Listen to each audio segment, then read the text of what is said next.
Hello दोस्तों, तो लगा लीजिए कान में ईयरफोन और हो जाइए तैयार तड़कती भड़कती मूवी देखने के लिए। और हाँ, चैनल को सब्सक्राइब नहीं किया हो तो जल्दी से चैनल को सब्सक्राइब कर लीजिए। मूवी की शुरुआत में हमें एमी नाम की लड़की को दिखाया जाता है जो अपना घर छोड़ के कई जारी रही थी क्योंकि उसके पापा एक जुहारी थे और उनके लिए एमी बहुत लकी थी, इसलिए उससे वो जुआ खिलवाते थे। लेकिन एमी ये सब ना करके आगे पढ़ना चाहती थी और अपनी मर्जी से अपनी लाइफ जीना चाहती थी, इसलिए वो सिटी में अपनी फ्रेंड रीवा के पास आ जाती है। वो दोनों एक दूसरे से मिलकर बहुत खुश होती है। उसके बाद रीवा एमी को अपने रूम पर लेकर जाती है तो एमी रीवा से कहती है तुम्हारा रूम तो बहुत अच्छा है और काफी साफ भी। तो रीवा बताती है कि मैं ये सब अपने बॉयफ्रेंड के लिए करती हूँ जिसका नाम सेफली था। जिसके बाद रीवा एमी को बताती है कि आज रात को हम एक स्ट्रीट फाइट देखने जाएंगे। तो एमी मना कर देती, लेकिन रीवा उसे जबरदस्ती चलने को कहती है। वही सीन शिफ्ट होता है और हम उसी स्ट्रीट फाइट का सीन देखते हैं जहाँ पर रीवा और उसका बॉयफ्रेंड और एमी भी आए थे। लेकिन एमी को ये सब बिल्कुल पसंद नहीं था। तभी वहाँ ट्रेविस नाम के बॉक्सर आता है जिसको देखकर एमी की तरफ जाग उठती है और वो उससे पहली नजर वाला प्यार कर बेटी थी। इसके बाद फाइट शुरू होती है और उन दोनों बॉक्सर के बीच फाइट होने लगती है। लेकिन ट्रेविस काफी पॉपुलर फाइटर था, इसलिए वो आसानी से फाइट जीत जाता है। इससे एमी काफी इम्प्रेस होती है। इसके बाद एमी जब घर जाती है तो वो ट्रेविस को फील करने लगती है, उसके सपने देखने लगती है जैसे कि वो उसे बहुत चाहने लगी हो। अगले दिन एमी पैसे लेकर कॉलेज जाती है जहाँ वो एडमिशन करवा कर रीवा और उसके बॉयफ्रेंड के साथ बेटी होती है। तभी वहाँ ट्रेविस भी आ जाता है, लेकिन एमी उसके सामने ऐसे बिहेव करती है जैसे उसके अंदर कोई फीलिंग ही ना हो। लेकिन ट्रेविस उसके साथ फ्लर्ट करने लगता है। ये देख एमी उससे कहती है कि तुम मेरे टाइप के नहीं हो, इसलिए मेरे साथ फ्लर्ट मत करो। ये सुनकर ट्रेविस वहाँ से चला जाता है। फिर एमी जब अपनी क्लास में होती है तो वो पढ़ने की जगह इंस्टाग्राम पर ट्रेविस को देख रही होती है। तो ये सब ट्रेविस भी पीछे से आकर देख लेता है। एमी ये देखकर अपना फोन बंद कर लेती है और ट्रेविस से कहती है कि तुम ये मत समझना कि मैं तुमसे प्यार करने लगी हूँ और ना ही मैं तुम्हारे साथ सोने वाली हूँ। ये सुनकर ट्रेविस कहता है मैं तुम्हें रात को पिक करने आऊंगा और वो चला जाता है। जिसके बाद हम रात का सीन देखते हैं जहाँ ट्रेविस एमी को पिक करने आया था, लेकिन एमी ट्रेविस के साथ जाने से मना करने लगती है। पर ट्रेविस उसे किसी तरह मना कर अपने साथ ले जाता है और वो साथ में बहुत टाइम स्पेंड करते हैं। अगले दिन एमी जब रनिंग कर रही थी तभी उसकी मुलाकात पार्कर नाम के लड़के से होती है क्योंकि एमी ने पार्कर के 6 करोड़ के सामान को नुकसान पहुंचा दिया था, जिससे एमी उसे अपने अंडों पर बर्फ लगाने की बोलती है और वहां से अपने घर आकर नहाने लगती है। लेकिन उसका बाथरूम का नल खराब हो गया था, इसलिए वो रीवा के बॉयफ्रेंड के घर जाती है जहां उसे रीवा भी मिल जाती है। एमी उससे कहती है मेरे रूम का नल खराब हो गया, इसलिए आज रात में यही रहूंगी तो तुम्हारे बॉयफ्रेंड को कोई दिक्कत तो नहीं होगी ना। तभी सेफली जो कि रीवा का बॉयफ्रेंड था वो बताता है कि तुम यहाँ रुक सकती हो, बस ट्रेविस के रूम में मत जाना। ये सुनकर एमी वहाँ से जाने लगती है, लेकिन रीवा उसे किसी तरह रुकने के लिए मना लेती है। जिसके बाद रात को एमी पढ़ाई कर रही होती है, लेकिन तभी उसे ट्रेविस के रूम से ऊ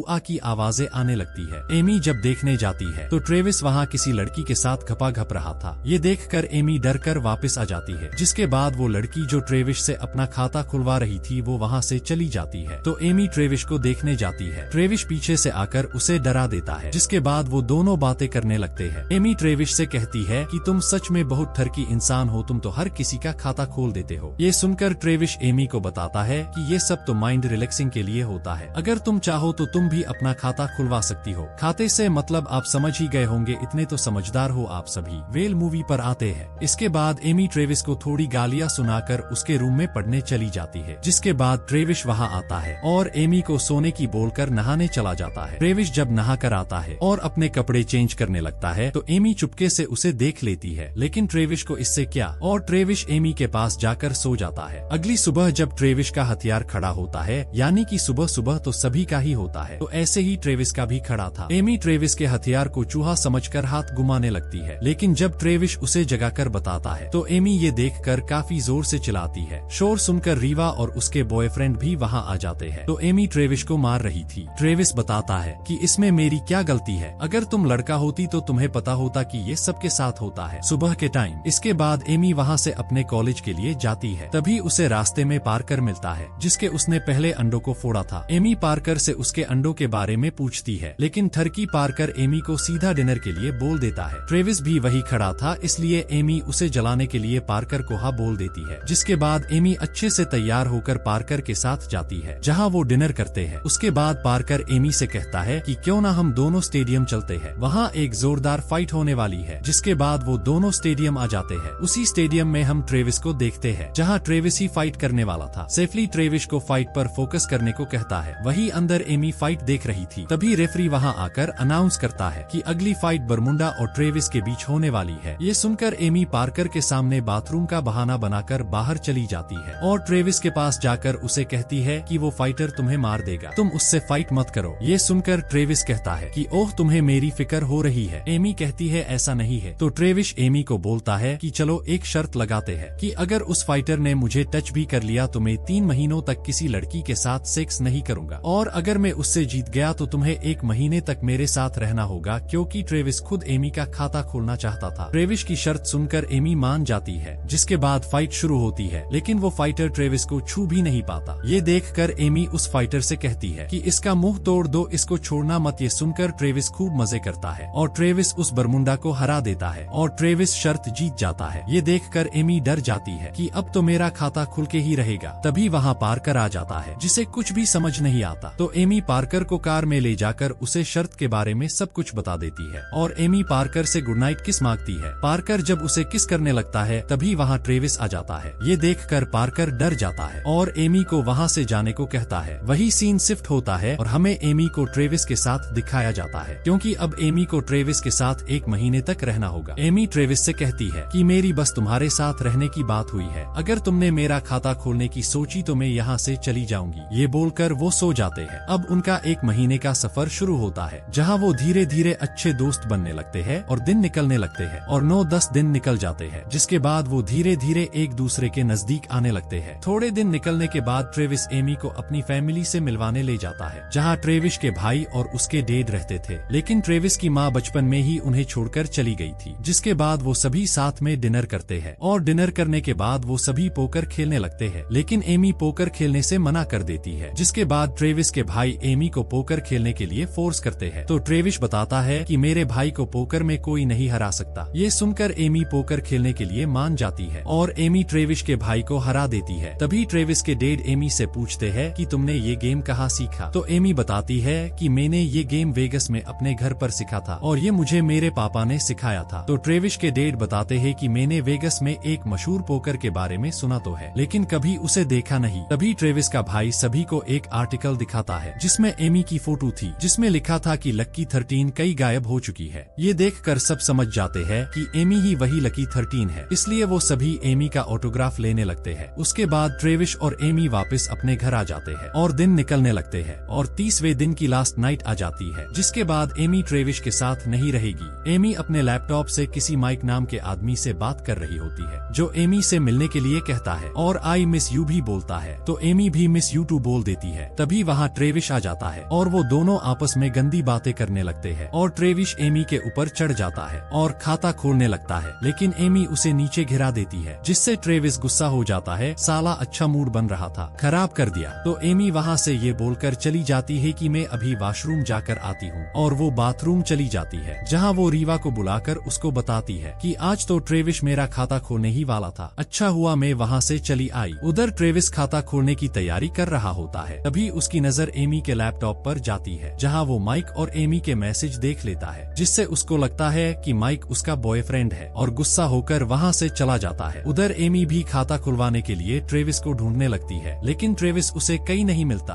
अगले दिन ट्रेविस वापस अपने घर आता है, जहाँ वो एमी को देखकर बोलता है कि लोग घपा घपा किसी और से चैटिंग किसी और से करते हैं। ये सुनकर एमी गुस्से में बोलती है कि माइक मेरा कोई बॉयफ्रेंड नहीं है, वो मेरे डैड है और तुमने मेरे मैसेज मुझसे पूछे बिना क्यों पढ़े। ये सुनकर ट्रेविस एमी से कहता है कि मुझसे गलती हो गई है, माफ कर दो। लेकिन एमी ट्रेविस को बोलती है कि तुम्हारी यही सच्चाई है, तुम हुई ऐसे, तुम्हें बस सेक्स करना होता है। ये बोलकर वो वहाँ से चली जाती है। अगले दिन एमी लाइब्रेरी में उदास बैठी होती है। तभी वहाँ पार्कर आता है और एमी से बातें करने लगता है, जिसके बाद पार्कर उसे कई घुमाने लेकर जाता है, जहाँ एकदम से सभी लोग एमी को बर्थडे विश करते हैं, क्योंकि आज एमी का बर्थडे था और एमी को यहाँ लाने का प्लान ट्रेविस ने ही बनाया था। जिसके बाद एमी खूब दबाकर ड्रिंक करती है और खूब एंजॉय करती। जिसके बाद एमी ट्रेविस से वापस बातें करने लग जाती है और वो दोनों बातें करते हैं। तभी एमी उसके ऊपर उल्टी कर देती है। तो ट्रेविस एमी के कपड़े चेंज करवाने लेकर जाता है, जहाँ एमी ट्रेविस को अपने रसगुल्ले दिखाती है और खाता खुलवाने के लिए उकसाती है, लेकिन ट्रेविस इसके लिए मना कर देता है। जिसके बाद वो दोनों अपने घर आ जाते हैं और अगले दिन एमी का लास्ट दिन होता है। तो एमी ट्रेविस से कहती कहती है, आज मेरा तुम्हारे साथ लास्ट दिन है तो क्यों ना आज कुछ अलग करा जाए। जिसके बाद एमी ट्रेविस को मालिश करने की बोलती है और मालिश करते करते ट्रेविस एमी का मूड बना देता है और ट्रेविस एमी का भी खाता खोल देता है। अगले दिन एमी ट्रेविस को बिना बताए वापस अपने हॉस्टल आ जाती है, जहाँ एमी को एक आदमी मिलता है जो एमी को अपने साथ चलने को कहता है और बताता है कि तुम्हारे डैड माइक ने मेरे बॉस से बहुत सारे पैसों का कर्जा लिया है, अगर उसने ये पैसे नहीं दिए तो मेरे बॉस उसे मार देंगे। ये सुनकर एमी उस आदमी के साथ कार में बैठकर लास वेगस यानी अपने डैड के पास जाने के लिए निकल जाती है। दूसरी तरफ ट्रेविस एमी को वहां ना पाकर परेशान हो जाता है और रीवा से एमी के बारे में पूछता है, तो रीवा एमी की लोकेशन ट्रेस करती है तो उन्हें पता चलता है कि एमी वेगस में है। ये सुनकर ट्रेविस भी वेगस के लिए निकल जाता है। उधर एमी अपने डैड से मिलती है जो एमी से कहते हैं कि मेरे ऊपर 10 लाख का कर्जा है और ये पैसे तुम ही चुका सकती हो। ये सुनकर एमी बहुत गुस्सा होती है और कहती है कि मैं अभी नाबालिग हूँ, मैं पकड़ी जाऊंगी अगर मैंने जुआ खेला तो। लेकिन एमी के डैड किसी तरह एमी को मना लेते हैं, जिसके बाद एमी एकदम फटाका बनकर जुआ खेलने जाती है, जहां वो बड़े जुहारियों को बुरी तरीके से हराने लगती है और बहुत सारे पैसे जीतने लगती है और कुछ ही देर में वो 10 लाख रुपए जीत जाती है और अपने पैसे काउंटर पर लेने जाती है और पैसे लेकर जाने लगती है। लेकिन वहां का सिक्योरिटी गार्ड उसे रोक लेता है, पर वो एमी का पुराना दोस्त होता है। वो एमी से कहता है, तुम अभी अंडर एज हो इसलिए तुम ये पैसे लेकर नहीं जा सकती हो और अगर तुम्हें जेल नहीं जाना तो ये पैसे मुझे देकर यहाँ से चली जाओ। और वो गार्ड एमी से वो पैसे ले लेता है, जिसके बाद एमी अपने डैड को कॉल करके ये सब बता देती है और वेगस सिटी को छोड़कर भाग जाने को बोलती है। जिसके बाद उसके डैड का बॉस यानी कि जिससे उसने पैसे उधार लिए थे तो वो एमी को पकड़ लेता है और उसे डराने लगता है। तभी ट्रेविस भी वहाँ पहुँच जाता है और वो उन सबको बुरी तरह से मारकर एमी को वहाँ से ले जाता है, जिससे एमी ट्रेविस से गुस्सा होती है। लेकिन ट्रेविस और एमी रोमांस करने लग जाते हैं और कई तरह से सेक्स करने की ट्राई करने लगते हैं और आखिरकार ट्रेविस एमी को संतुष्ट कर ही देता है। जिसके बाद वो दोनों एक होटल में रुकते हैं और ट्रेविस एमी के डैड के कर्जे को उतारने के लिए सोचने लगता है। तभी उसकी नजर एक फाइट वाले पोस्टर पर जाती है, जहां लिखा था जो भी इस फाइट को जीतेगा उसे 10 लाख रुपए मिलेंगे। तो ट्रेविस उस नंबर पर कॉल करके फाइट के लिए नाम लिखवा देता है और वहां से चला जाता है। जिसके बाद जब एमी की आंख खुलती है तो उसे वहां ट्रेविस नहीं मिलता। तभी एमी फोन में ट्रेविस का बनाया हुआ वीडियो देखती है जिसमें ट्रेविस ने फाइट के बारे में बताया था, तो एमी भी उसके पास जाने के लिए निकल जाती है। एमी जब नीचे पार्किंग में जाती है तो वो देखती है कि उसके डैड और वो गार्ड जिसने उससे पैसे छीने थे वो दोनों बातें कर रहे थे। एमी उन दोनों की बातें सुन रही होती है, जिससे उसे पता चलता है कि उसके पापा के ऊपर कोई कर्जा नहीं है, उन्होंने बस पैसे कमाने के लिए ये सब नाटक किया था। इससे एमी गुस्सा होकर उस गार्ड को बेहोश कर देती है और अपने डैड को काफी गालियां देती है और कार से बाहर फेंक देती है और वहां से ट्रेविस को रोकने के लिए निकल जाती है। दूसरी तरफ ट्रेविस और उस फाइटर के बीच फाइट शुरू हो चुकी थी और वो फाइटर ट्रेविस को बुरी तरीके से मारने लगता है। एमी भी वहां पहुंच जाती है, लेकिन बिना टिकट के उसे अंदर नहीं जाने दिया जाता। लेकिन एमी किसी तरह अंदर चली जाती है। उधर वो फाइटर ट्रेविस को बुरी तरह से मारता है। सभी लोग उसे छोड़ने की बोलते हैं, लेकिन वो फाइटर तो ट्रेविस को मारने ही वाला था। तभी एमी वहां आकर उस फाइटर पर हमला करती है, जिससे उस फाइटर को कुछ नहीं होता और वो एमी को भी मारने वाला होता है। तभी वहां शॉर्ट सर्किट की वजह से आग लग जाती है, जिससे वो सभी लोग वहां से निकलने लगते हैं और वो फाइटर भी वहां से चला जाता है। जिसके बाद एमी ट्रेविस के पास जाती है और सेफली और वो तीनों वहां से सुरक्षित निकल जाते हैं और इसी के साथ इस मूवी की हैप्पी एंडिंग हो जाती है।